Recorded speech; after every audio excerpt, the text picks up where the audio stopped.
Saya tidak bisa melarang orang yang marah terhadap apa yang terjadi itu. Tetapi kemarahan-kemarahan yang ada tidak boleh mendorong kita kepada satu bentuk kemaksiatan.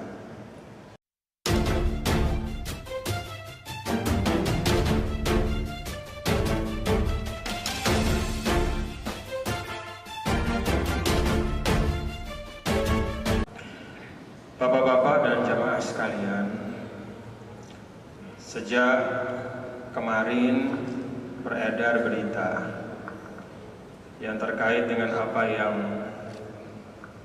terjadi pada diri saya dan istri saya pada saat kami tengah dalam perjalanan yang menyebabkan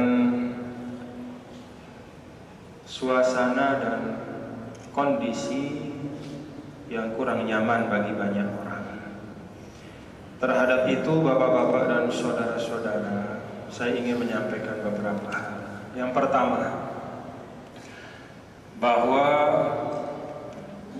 memang benar terjadi kepada saya dan keluarga apa yang diberitakan pada satu hari terakhir terkait dengan kejadian yang dapat disebut sebagai penghinaan atau apapun lah namanya. Benar terjadi seperti itu. Yang kedua, menghadapi keadaan apapun di dunia, sesungguhnya Islam telah memberi panduan yang terbaik melalui Al-Quran Kitabullah dan juga tuntunan dan petunjuk dari Nabi kita, Nabi besar Muhammad Sallallahu Alaihi Wasallam. Tuntunan Kitabullah terkait dengan hal yang tidak menyenangkan bagi pribadi kita masing-masing adalah pertama sabar, dan yang kedua Allah Subhanahu wa Ta'ala memberi panduan dan arah kepada kita dalam firman Allah, wa an ta'fu aqrabu littaqwa. Kalau engkau memberi maaf, itu adalah mendekatkan kepada ketakwaan kepada Allah Subhanahu wa Ta'ala. Tuntunan Nabi kita, Nabi besar Muhammad Sallallahu Alaihi Wasallam juga jelas. Dalam sebuah riwayat disampaikan bahwa Rasul Sallallahu Alaihi Wasallam mengajar kita semua, takhallaqu bi akhlaqillah. Belajarlah kalian, yaitu kita semua ini, untuk berakhlak sebagaimana akhlaknya Allah yang ada di dalam Al-Asmaul Husna. Dan di antara asma Allah itu adalah Al-Afu, Al-Ghaffar, At-Tawwab, yaitu maha memberi maaf, maha menerima taubat, maha memberi ampunan. Nabi Sallallahu Alaihi Wasallam juga mengingatkan, laisa syadidu bis-sur'ah walakinna syadida may yamliku nafsahu indal ghadab.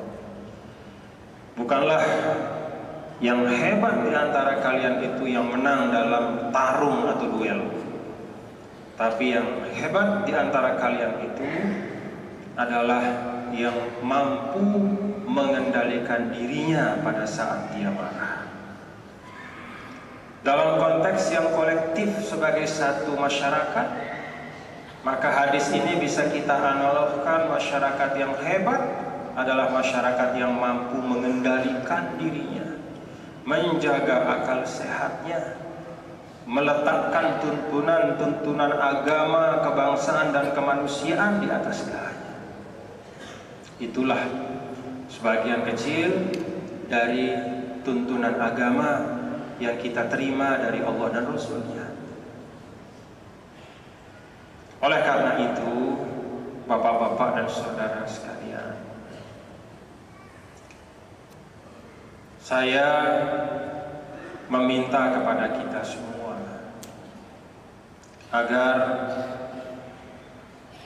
mari bersama kita menjaga persaudaraan di tengah-tengah kita.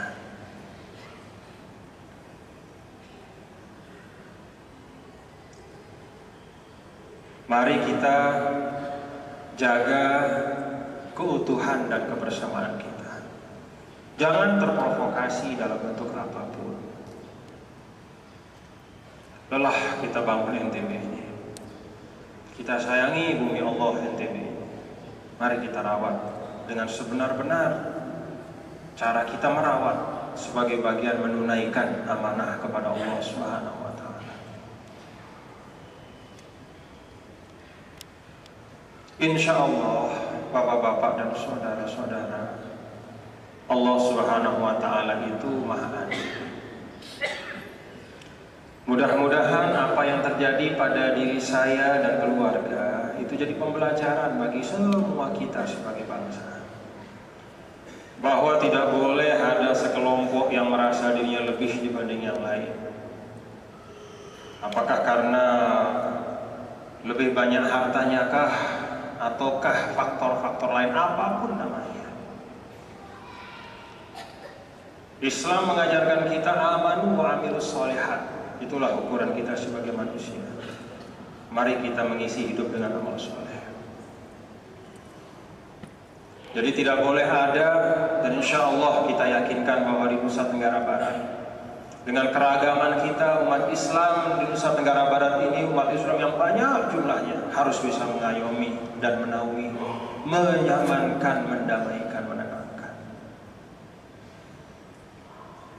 Saya tidak bisa melarang orang yang marah terhadap apa yang terjadi itu. Tetapi kemarahan-kemarahan yang ada tidak boleh mendorong kita kepada satu bentuk kemaksiatan.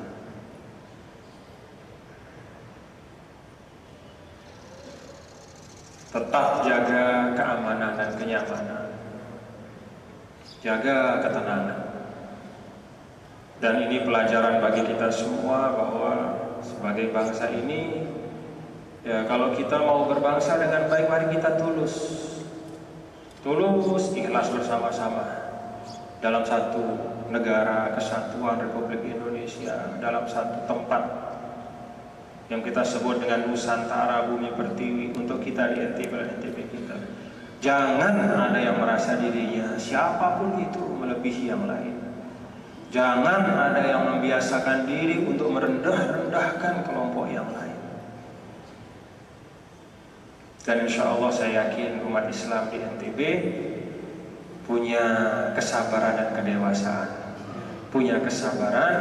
kedewasaan. Sehingga tetaplah semua yang terjadi ini jadikan sebagai pupuk bagi kita semua untuk lebih menyuburkan lagi semangat kita untuk membangun daerah kita ini sebagai bagian dari amanah Allah yang mahal yang dititipkan kepada kita semua. Saya berharap ini bisa dipahami dan jaga ketenangan, keamanan, dan kenyamanan persaudaraan kita semua. Mudah-mudahan dipahami ya Bapak-bapak. Saya mohon ini betul-betul dipahami, kita jaga NTB kita sebaik-baiknya, bukan apa-apa, tapi karena ini adalah titipan dari Allah Subhanahu wa Ta'ala yang